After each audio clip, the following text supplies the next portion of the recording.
What's up, world? It's Katrina. And Marlina, and this is Excess Baggage, the podcast where two friends in their 30s unpack all of life's baggage. This episode, we are unpacking self-care for Black Americans. Okay, let's start the show. Woo!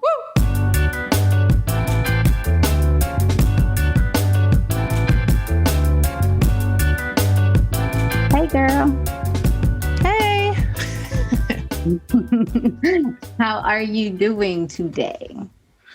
Today has been interesting. I don't know. These last couple nights, I haven't been sleeping well. So I've been going to bed at like really odd hours. Like I'm a night owl, but I always go around 1 or 2. And the last couple nights I've been going at 4 or closer to 5. And one night it was almost 5:30, or it was already starting to become light outside. I was like, oh, hell no. What is going on with you? Go to bed. But I had like a really bad headache. And so I take this medicine that has caffeine in it. And I guess I must have taken it a little too late in the day. So, and caffeine, I'm really sensitive to caffeine. So my body was just wired. Right. My body was up, but my like brain, I could tell was like, okay, what's going on? Like you need to go to bed. So I guess my baggage today is not having enough sleep, which is not really a thing for me because I make sure I get my 8 hours. Okay. Like just leave me alone. I'm doing it. I'm going to bed. Even if it is at 1 o'clock, like I won't be waking up until 8 or 9. So it's fine. All right. Not enough sleep. Not enough sleep. What's your baggage today? My baggage today, I've not been cleaning my house, but I'm working on it. The last 2 days, I've been slowly trying to clean up, and it is a wreck in there. It is like a disaster zone in my dining room and living room. But, we're working on it. It's better than not having done anything at all. But it was like I started yesterday and just could not stay in one place. I started off trying to wash dishes. I don't think I ended up washing any dishes. I took out the recycling. I took out the trash. I ended up sweeping the floors. And then next thing I know, it was time to go. So I was like, okay, now... Yeah. The rug is still on the couch. The stuff that I cleaned off the table is still sitting on the chair next to the table, Yeah, I was like that a couple weeks ago. And then finally it got so bad that I was just like, you need to do something immediately. Right. It looks like a cyclone hit it. And I had to the point where I'm sleeping in the bed with folded up clothes on the other side, which was okay because I sleep alone. Because you're like, oh, it feels like a body is right there, but it's really nobody. It's clothes. It's just clothes. So I'm so happy that I finally was like, you need to find a place for these clothes. My closet it's too small. It's just too small. It's not. Like I've made as much room as I can, but it's just one of those old school closets that doesn't have sliding doors. So it's like trying to get stuff from the back. Like I'm not going to put a bunch of stuff back there. So it's like everything that's pushed to the front and I'm just running out of room. So it's probably time before the summer to kind of take some things and like go through my clothes again and get rid of some things. But, we'll see. We'll see. I tend to hang on to things because I'm like, well, I haven't gained, like, I can still wear this. I haven't gained too much weight. I could wear these clothes, but then I'm like, why are you holding on to this? You're not going to. When's the last time you tried or thought about it? Right. Pre-COVID, obviously. But like, when's the last time you tried or thought about it? I haven't. I definitely only when not. I go to clean it out. Pretty much. Yeah. I definitely think I'm getting to that place of like, okay, this is too much. And that's what catapulted me into, okay, I'm going to try to clean yesterday. And I mean, some stuff got done. I swept floors. I took out the recycling. Like things were happening, but it was not at all what I was supposed to be doing, which was cleaning the kitchen. And now there's a bunch of things that are half done. So Right. Well, we'll I love when people pop up at my house and then I have to like clean. I mean, not that I don't clean on a regular, because I do, but if someone like pops up like, oh, I'll be there in a couple hours, I'm like, oh shit, I gotta like move all this stuff. I'm like wiping down all the countertops, the bathroom, everything. Cause I'm like, I don't want nobody to come over and be like, yo, what the you hell? all right? You all right? Because this is not you. This is not you. This is not what you normally do. So yeah.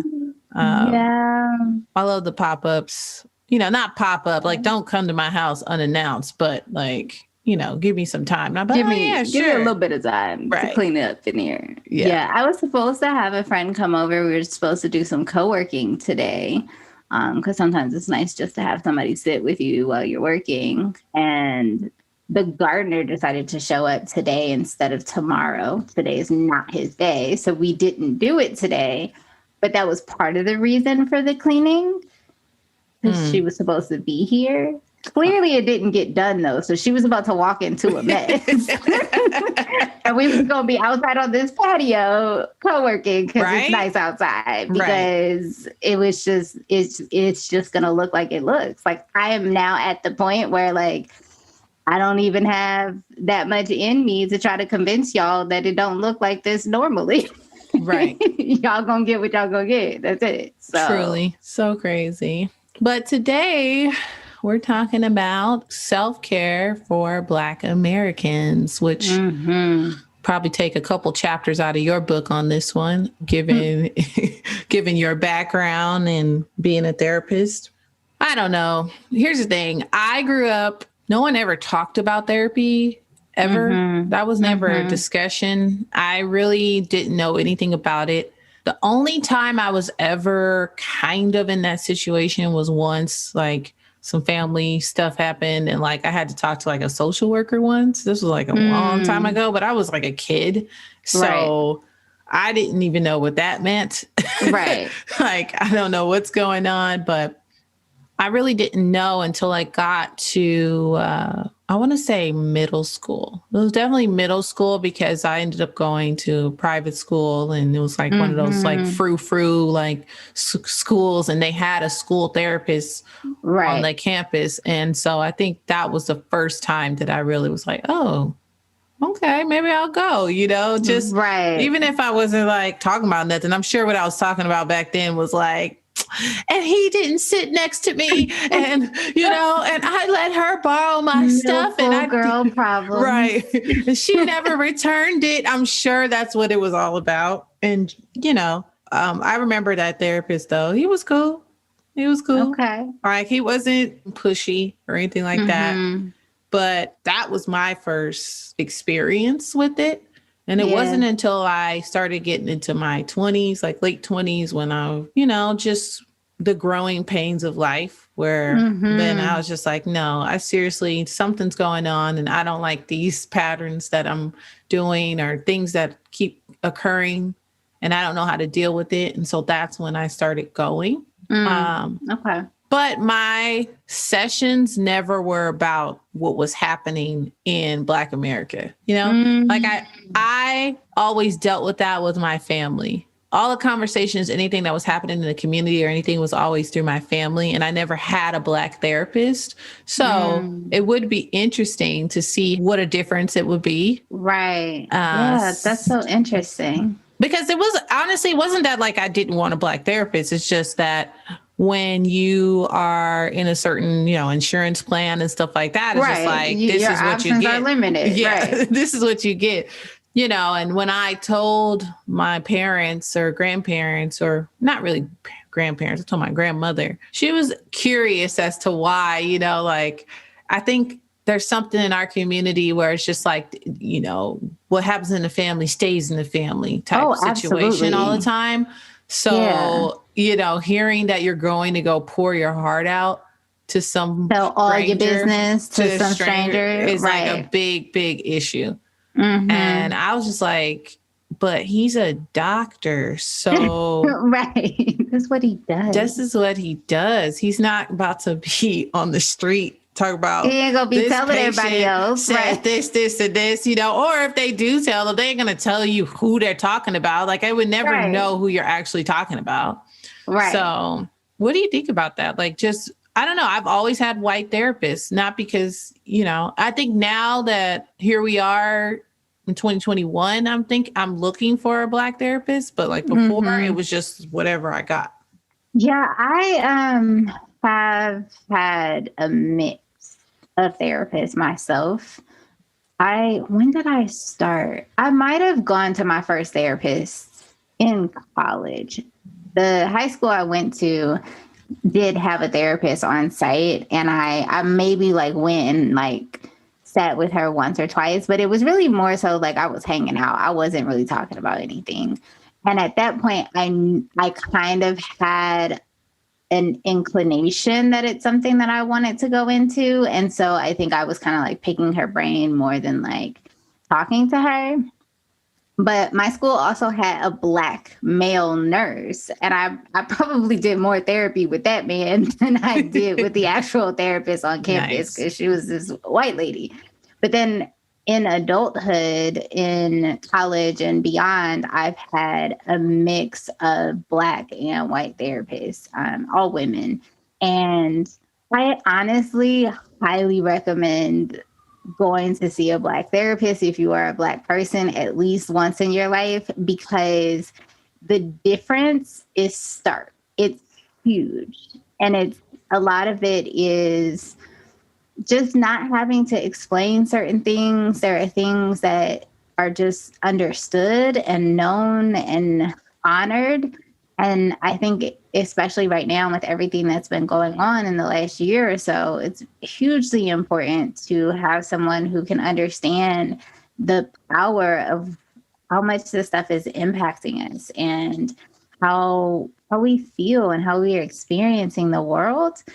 And if I'm being completely transparent, I am in a lot of communities with a number of different therapists, different races and all of that. And during 2020, some of these non-Black therapists was in these groups acting a whole fool, like saying things that I was like, oh, okay, yeah, no, stop.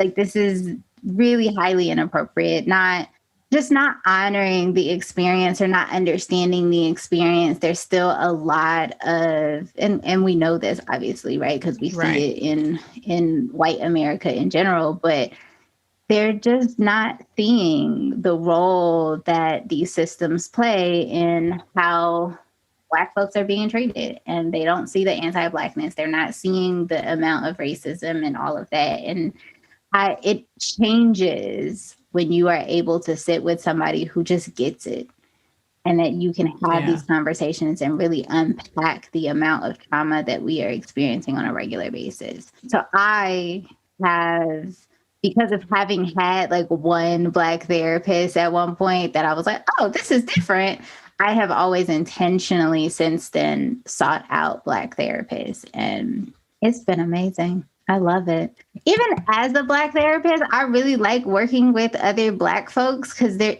vibe is different.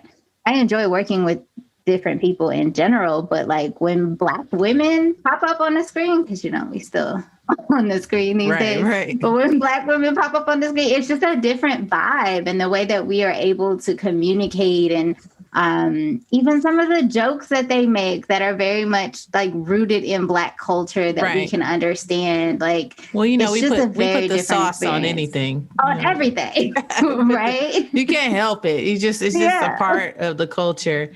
But I think like what you just said just kind of clicked. Like, I think that could potentially stem from why there's so much shame in the Black community about, you know, going to go talk to someone or getting therapy, because we're kind of taught to always just be the best and just deal with the shit that's thrown at us. We're just kind of just like, you know, just carry something else. We're always carrying a lot of things on us and on our backs. So going to go complain, and I'm putting that in quotations, not actually complain but, discuss what's going on with you or why you felt a certain way about a certain thing or dealing with your emotions. It's just kind of like, we don't have time for that. We got so many other issues that's going on that is like, when do you find the time to do that? And I think that's why it's so important for all of us to push self-care out there. This is the most, honestly, in my entire life, now I won't even say adult life, but my entire life, I've heard people talk about mental health. This is like the most I've heard it. And, it really is important. I don't, there's just so much being on the internet all the time and seeing all the news that's happening, that's traumatic in itself. Absolutely. It's just like all these hashtags of all these people, all of our brothers and sisters that are just being killed for no reason, regardless of what it is. Yes. It's still not healthy to continuously keep seeing. Yeah, absolutely. And I think that is something on its own that would, get someone to be like, you know what, I need to talk to somebody about this. Right, right. And I think part of it too, like, we can't ignore how systems have played into our lack of ability to access self-care, right? Like, we don't just get this idea that we can't deal with our emotions out of thin air, or we didn't just make this up. We have been denied access to resources, denied access to self-care, whatever that looks like in a lot of ways. It could be in monetary ways because, things like massages and even meditation classes sometimes, that should be expensive. Going to yoga and fitness classes, and even, the neighborhoods that we live in are not right on the beach. Right. So our access to be able to go somewhere that is peaceful is just not there. So it's also acknowledging how systems play into the way that we have perceived. Like, a lot of times in the Black community, a lot of the stuff that is deemed as like quote unquote self-care is deemed as white. Like, that's not for Black folks. That's white people shit. And what we say, oh yeah, my self-care is like I get my hair and nails done, but it's so much deeper than that. Like, you have to, like, okay, taking care of yourself on a physical level so that you look nice is fine. There's nothing wrong with that. And what are you doing to take care of your mental health? What are you doing to take care of your spiritual health? What are you doing to take care of your emotional health? But we've been denied access to so many of those things that it's hard for us to then be like, oh, wait, this is a thing I should be doing, or I'm allowed to do that I have access to. No, totally. I mean, that's why I had to take a break, though, like from just news and social media and all this stuff. And you took one. Like, that was a part of my self-care because I just couldn't keep, I just couldn't keep doing, like, I just couldn't keep seeing these videos. And like, that's what the crazy part about of it for me is, like, it's one thing to read a hashtag, that's something else. And then find out like what they're talking about, after the fact, because there's so much that you just don't know is happening. That, you might see a name and you might read an article or something like that. But to actually, because of social media, see like the actual crime or like this person, it go down, that's a lot for me. Because I know there's just so much throughout the years what haven't been seen, Social media really just been popping the last, maybe 10 years, not even the whole 10 years, but to keep seeing like people, the first thing you get pulled over or the first thing something happens or whatever, everyone's pulling their phone out. Like, that's just a lot. And it just, it does something to your psyche. It does. It's like, you can't help but to just think about like those families, because you have a family, that could have been you. And you're always, well, for me, at least, I'm always thinking about those scenarios. Just like, this person wasn't even doing nothing, walking down the street, jogging. They wasn't even doing nothing. I mean, that could totally be me. Right. Yeah, absolutely. we're constantly faced with all of these things that are happening to us as Black folks. And I think to some degree, we either become numb to it, so it just becomes something that's happening and we watch it and it's kind of like we're numb, Right. or it becomes something that is really challenging and hard and is really impactful in other ways. And as I hate that we are even sharing these videos, if I'm being completely honest. And I think that there needs to be less sharing of the videos in certain ways and more things to prevent. Because I have very intentionally not watched many of the videos. Every so often it'll catch me and I'm like, all right, let me go look at this. But for the most part, I just try not to watch. But I think what's challenging specifically with social media, but not even just social media, some of these news sites, like I'll click on an article and next thing I know, there's this video playing. And I didn't even have time to stop it before, or to press play before it's just like in my face. And I didn't come here for this. I came here to read the article so I'm informed on what's going on, but I didn't want to see it. Right.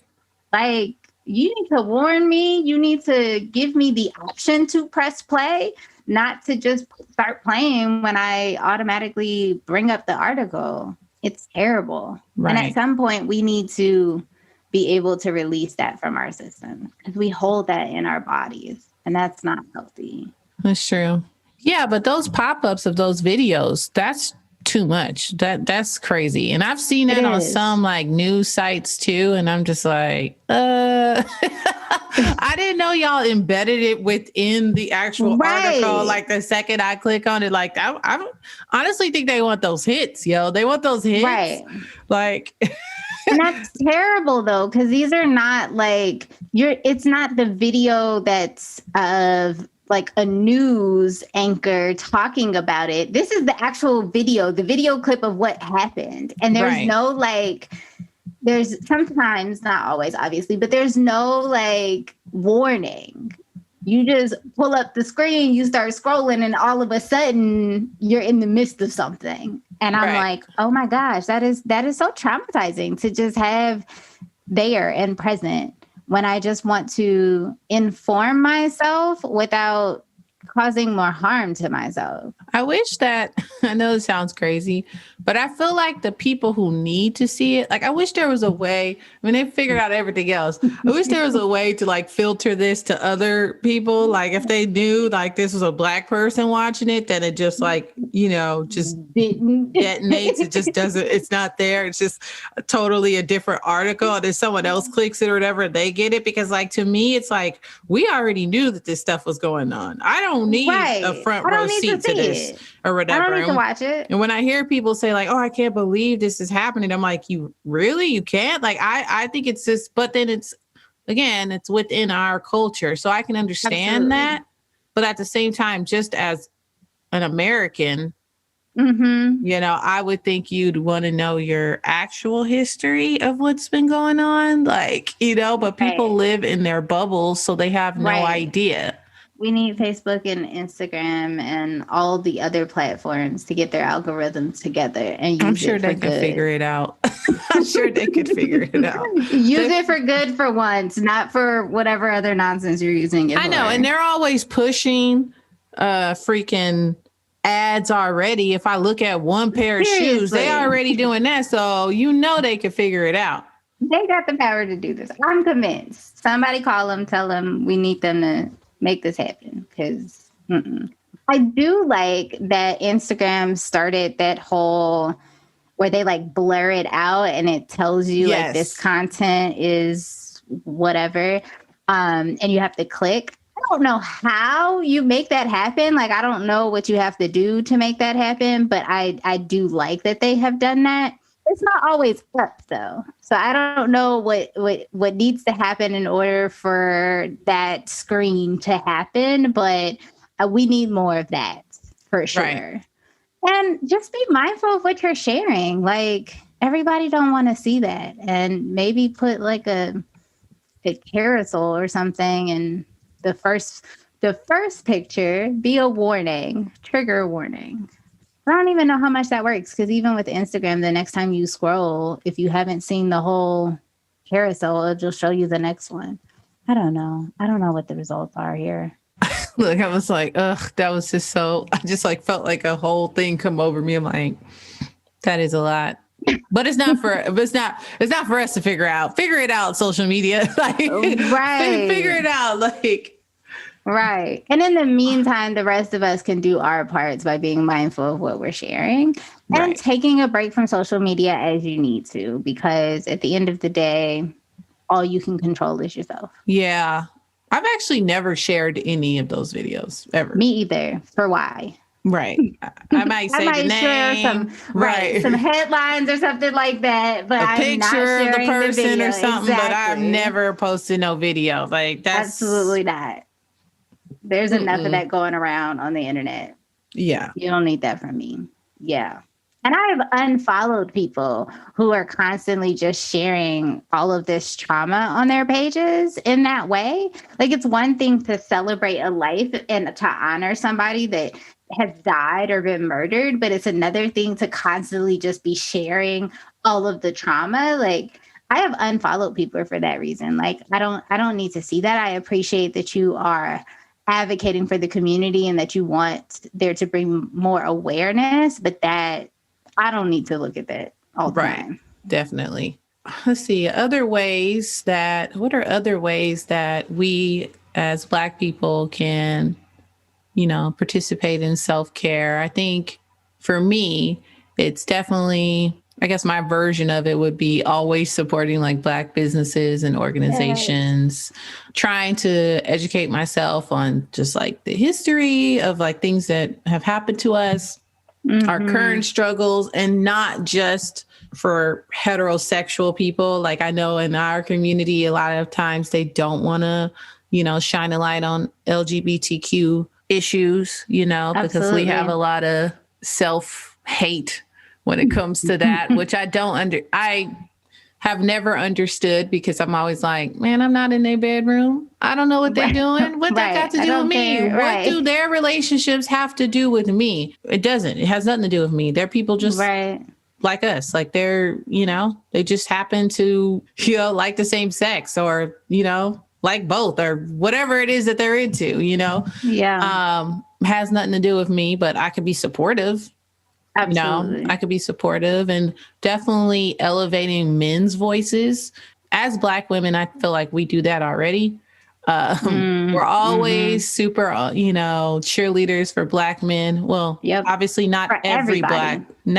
For everybody. Obviously not every Black woman is like this, but for the most part, majority, we are definitely, celebratory for our men and trying to make sure, because we know what it's like out there. Because if you have a son, or if I don't have any kids, but just having a brother, having a dad, what, they deal with on a regular basis. Yeah. And the inhumane treatment that a lot of them receive.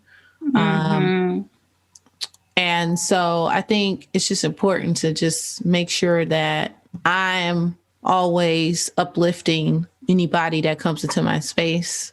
And just continuously celebrating Black culture and Black pride, which I have no problem doing, like, at all. Not even a little bit.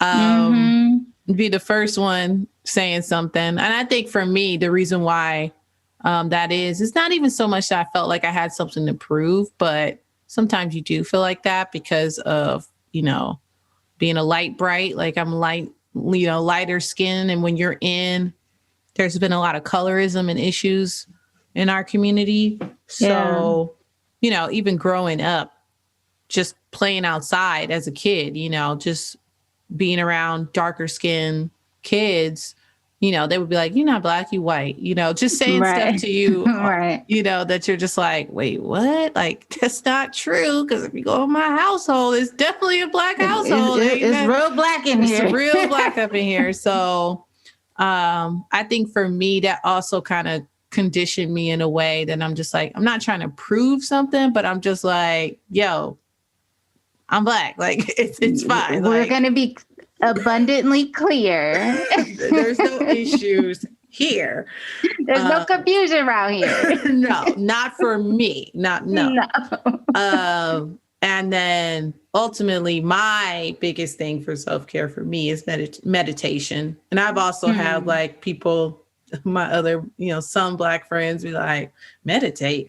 Like, they're like, what? They're like, oh, you turning white. You really doing this white people stuff. And I was just like, no, man, like, I'm trying different things to like, deal with. I just want to acknowledge, like, how is breathing and being mindful of your thought a white thing? Like, when you really think about what that sounds like when you break it down, how terrible that is, that Black folks are like, yeah, being mindful of my breath and my thoughts is something that only white people should do. Like, that's wild. Right. And breath work is so, man, if you haven't done it, I'm going to say this right now. I do breath work every Sunday. And it's just, obviously it's breathing, but it's just like, it takes you every session I go somewhere and it's like I'm unwrapping another thing, or one time I, was breathing or whatever, and I'm meditating, and I like within that breath session, I saw my ancestors, like my aunt, my great grandma, these people that are no longer with me that I know are like watching my back. And I just remember that like feeling of just feeling like they were there. And like, it almost like my brain saw me being in the middle and them just like having me in this like sister circle type situation, just like praying for me. And like, that's beautiful. So it's like every session, I'm just like, what's going to happen next? Like I'm always excited of what's going to happen. I always end up releasing and crying and stuff like that. And that's always like a big thing for me because I'm not someone who easily cries. I'm just not, something that therapist said back in the day to me when in middle school was like, you're really like a tough girl, but you got a soft interior, but your exterior is like, everything is just like hard. And I was just like, yeah, you can't let people get the best of you.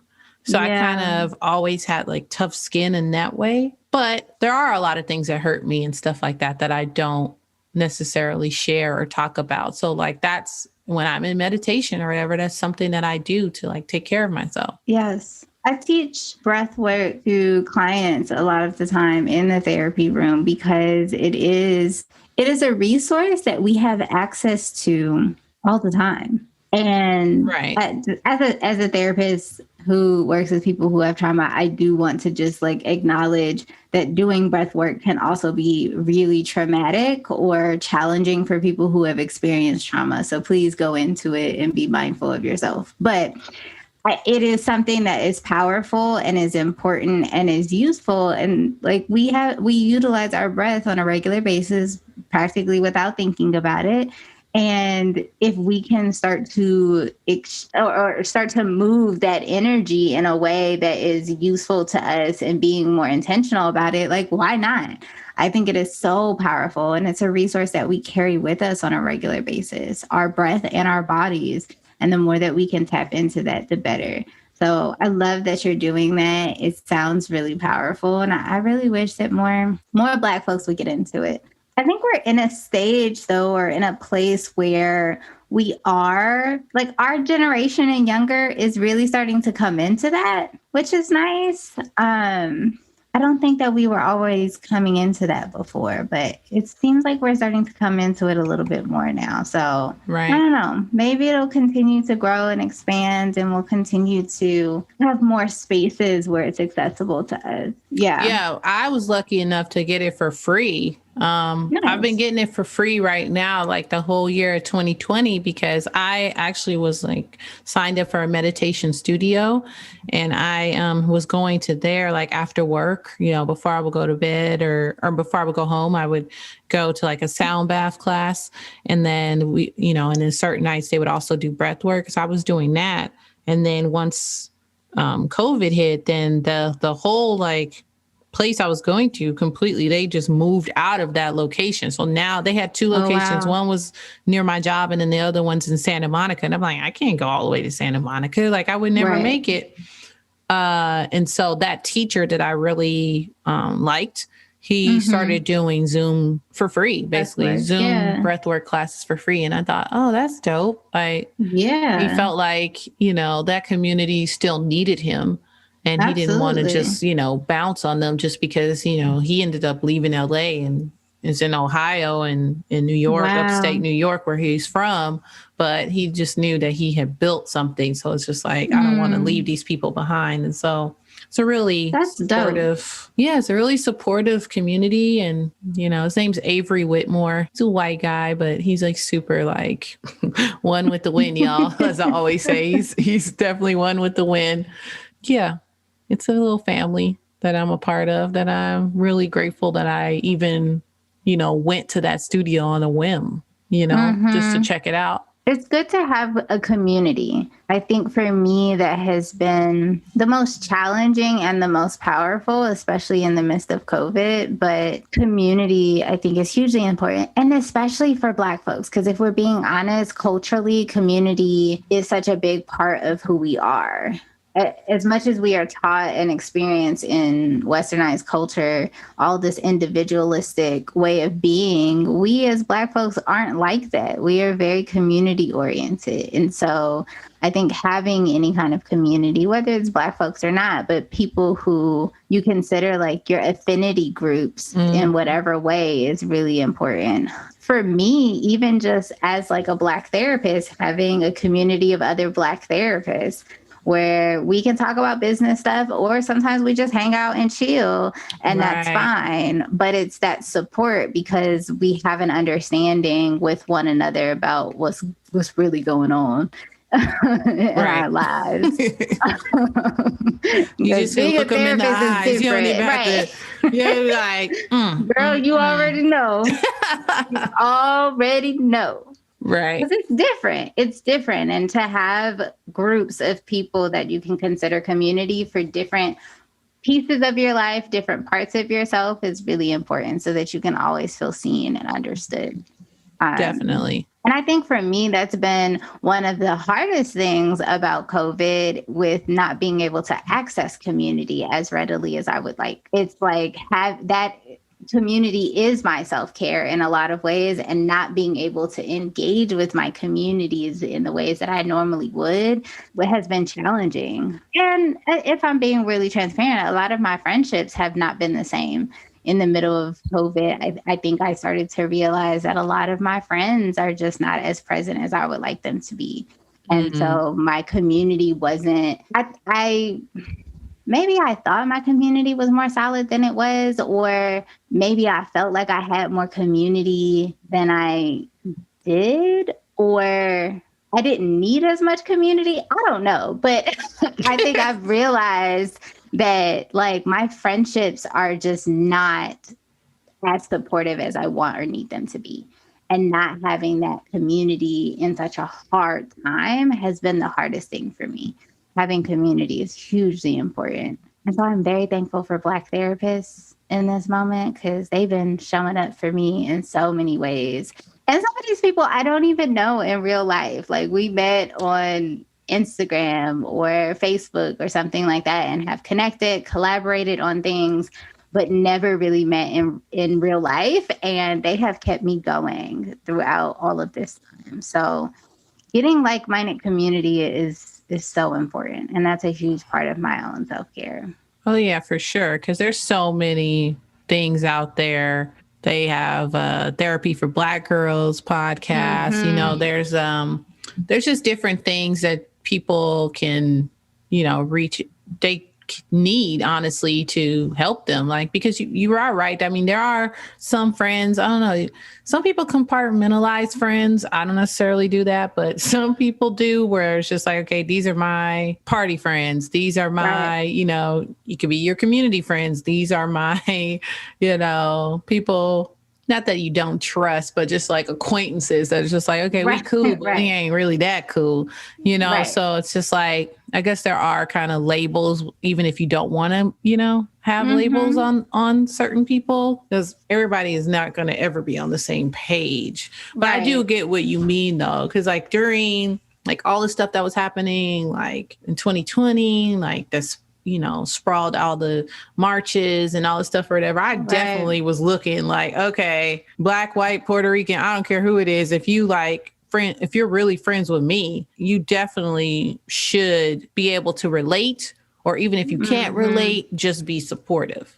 And so I Mm-hmm. really didn't see anybody that I kind of questioned or anything like that, looking at them sideways at all. But there's always some that just keep it quiet. You're like, Yeah. okay. I think I've been lucky enough that I didn't have that issue. I know a lot of people had that issue where they were like, wait a minute, I thought we was friends. You don't care about Black people. That's a problem. I don't have that problem, thankfully. That wasn't so much an issue. But I think just the amount of support. There weren't a lot of people who reached out and called and said, hey, Katrina, are you good over there? Are you okay? Especially as somebody who is single, who lives by herself, and who doesn't have, I mean, I have family here, but I don't have like a large support system necessarily in my community. And so for my friends, right, to not reach out and just check in and be like, hey, Katrina, are you okay? How are you doing? Do you need anything? I think it was more so that I didn't have the issue around like, do you support Black folks or not? It was just more so, do you support me as an individual? And what does that look like? So, yeah, community, I Right. think, is really important. And I think that has been something that I am adamant about continuing to build and also reevaluating. You got to reevaluate your community because your Right. community won't be the same for your whole life. It's true. Yeah. I said this year, I wrote down some intentions, and it's no shade to any of my friends or anything like that. But I was just like, different circles breed different things, you know, whether building a solid foundation or solid community is important, you know, and it's like whatever is important to you, whether it be your self-care or meditation or whoever it is, you're going to meet Yeah. people along the way. And so, you know, I just don't want to ever have that fear of not, you know, being open just because I only see Mm-hmm. this person on this day or something like that. Because Right. obviously you have something in common with them, you know? Right. And so you can expand your groups. Yeah. Absolutely. I think the other thing that's really powerful for me is just intentionally finding moments of joy, whether that be engaging in an activity that brings me joy, watching, you know, something very comedic, whether it just is a short video on YouTube or on social media or like a whole TV show or a movie, engaging in even just remembering really good times, looking at pictures, like just finding moments that create and remind me of joy is such an important piece of my self-care because it's so easy to just get caught up in the day-to-day stuff and forget to dance and to sing and to be silly and just to have some fun. So finding intentional moments of joy is something that I feel like I try to do on a regular basis. And I'm gonna be honest, sometimes I forget. Sometimes I am too caught up in what's going on, but finding that intentional moment of joy as often as possible has been really helpful. And it keeps me in good spirits, even when things are really challenging, because they've been really challenging. So that is something else that I use. I think what else for me? Also using my gifts. So, being a therapist, being a healer, as I like to refer to myself, I use my gifts for the community. And so, throughout this time, I have done things like offering Reiki for a cheaper cost or donation based or offering circles and community circles for people to attend and doing things at a lower cost or donation based so that the community could show up. And I think that has given me a sense of purpose. I think when we can have purpose, it helps us to really move through and care for ourselves in different ways. And it almost sounds weird to be like, yeah, part of my self-care is caring for others, but in some ways it is. I try to be mindful of how much I care for others and try to make sure I'm also caring for Say that. myself. Say that, man, because Try to make sure. I am notorious for doing that. Like, just notorious for taking on other people's stuff. Yeah. Taking it on so heavy that I don't even realize how much energy I'm using towards something that I should be able to let go. You know, that's not really directly affecting me, but I take it on as if it's mine. Yeah, I think what I try to do when I'm utilizing caring for others in that way is I try to do things that I can also get care from. So like having community circles, although I'm the one who's planning it and hosting it, I also get a lot from sitting in community with other people and talking and engaging. I get to talk and share what I'm also experiencing because it's not a therapy group. So I don't have to play therapist, but I'm creating a community space for people to come and share their experiences. And that for me is also healing. And so when I'm able to do something that's healing for both me and the community, then it's definitely my self-care. But otherwise, then I'm just running myself ragged and I don't do that. And in addition to that, rest. That has been my biggest thing, I think, in general. It's just rest. If I can go and lay on my couch for 20 minutes in between meetings, I'm going to do that. If I can take a nap, I'm going to do that. If I can just like lay down and stare at the wall or the ceiling, I'm going to do that. Every moment that I can get where I can just find rest is really important. So yeah, those are the things that I think I'm doing for myself. You literally last podcast said like, I'm tired. So when you say rest, I just started laughing to myself like, need that rest, yo. But it is important. It is so important. And rest can look different for different people. And I think that is something that's really important too. And in different moments and on different days, like sometimes rest is going to bed early. Sometimes rest is just chilling and watching TV, turning your brain off. In that way, sometimes rest is ordering food in so you ain't got to cook. Like it can look very different in different moments, but coming back to that place of just settling your mind and your body and your spirit, I think is really important. So find y'all rest. Don't do it like me. Don't go to sleep on the couch and stay up at all hours of the night for no reason. Listen, don't be taking them caffeine pills. That's true. No, seriously. But you know what's crazy? Like, side note, like it doesn't happen with coffee because I'm not even a real serious coffee drinker, but when I will have coffee, it doesn't happen like that. Or even it does and it doesn't. It's not as weird. Intense. Like the coffee, or if I have like a Coke or, you know, something that has caffeine in it, a soda, you know, I'll have a little pep. Yeah. Sure. But I definitely am not up like where I can't go to bed. Like, nah, that pill, like, it's a wrap. Superpower caffeine. Yeah. It's like Wonder Twin powers activate. But yeah, I would just say that, you know, there's so many resources out there. Absolutely. So many things that, you know, we as African Americans are slowly but surely having access to. So I think that it's really important, you know, not to feel like there's a stigma about taking care of yourself. And shoot, there's a lot of bias and inequality in the world, you know, so you definitely have to take care of yourself. And if it's not necessarily a mental health professional that you want to do, I mean, there's lots of Black Emotional and Mental Health Collective, BEAM. There's Black Men Heal is one, Black Mental Health Alliance.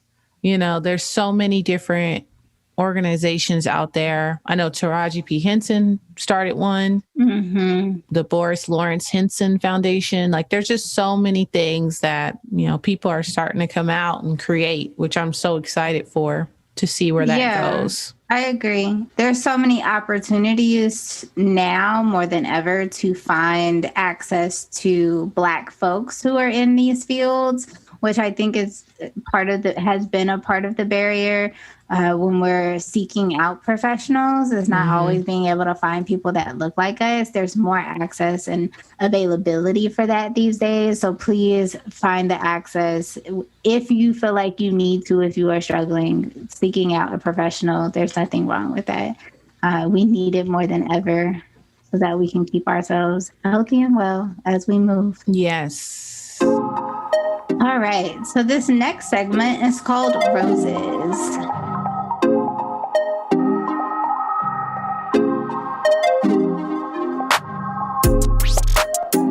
So Marlina, who do you want to give your rose to this week? Well, I guess we're going to keep it going with the ladies in my life. I guess this week I want to give it to some of my closest girlfriends that I just wanted to, you know, shine a light on them, not in any particular order. But, you know, Rocky, Diamond, Simone, Jasmine, Karini, these are people that totally jump at the chance of making sure that I'm okay. You know, I think they're used to me. They've known me for a long time. So they kind of know my, you know, when you know someone, you know their personality, you know when they're going through something and they're not necessarily the, you know, they call me M Lively. I'm not necessarily my lively self. They can always tell. And I'm just really so fortunate that I have these people in my life that I know have my back no matter what.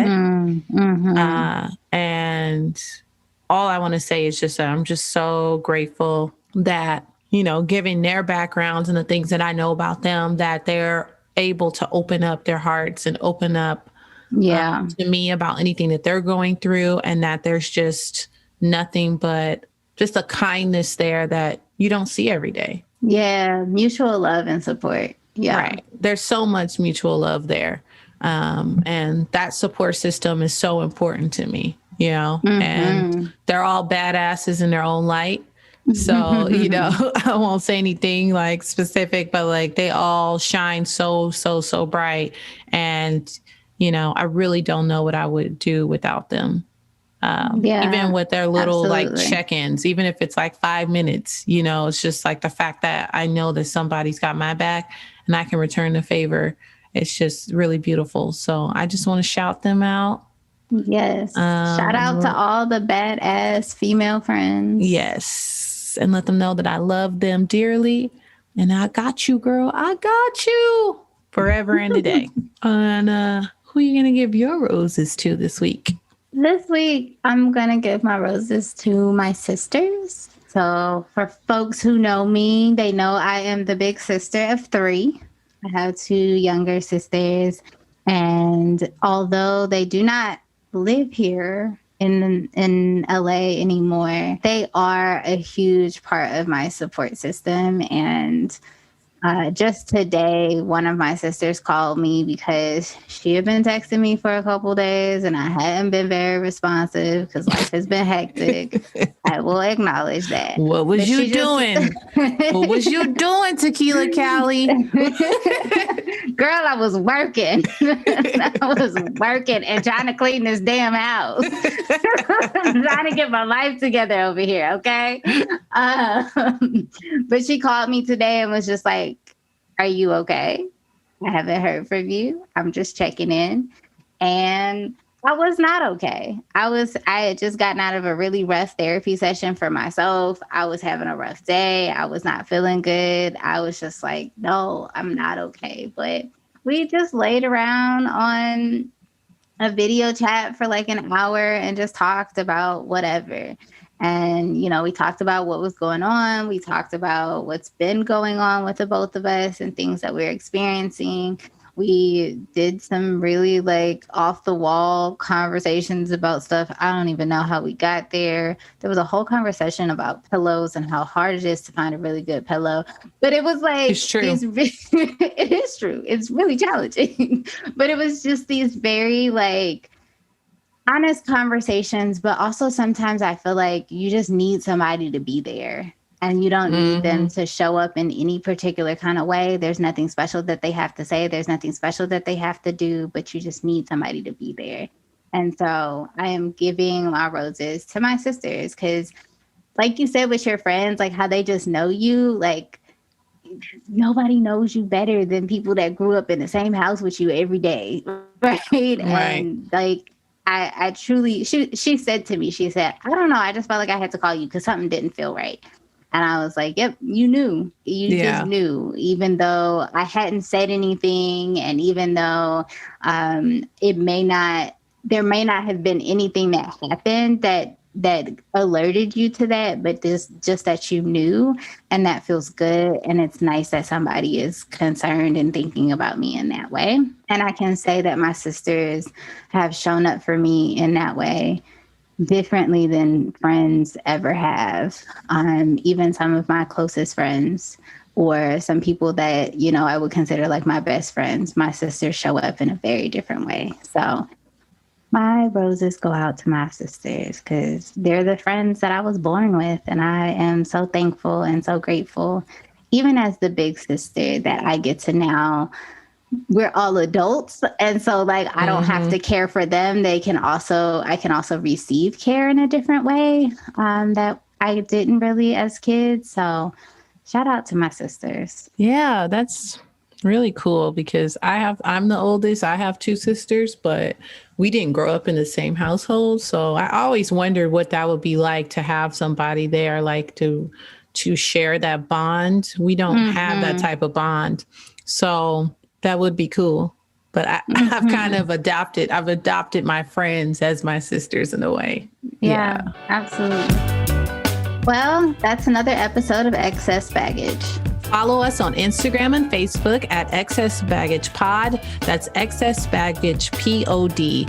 Be sure to like, subscribe, and review on the podcast app and Spotify. And remember to pack light and keep it tight. A show.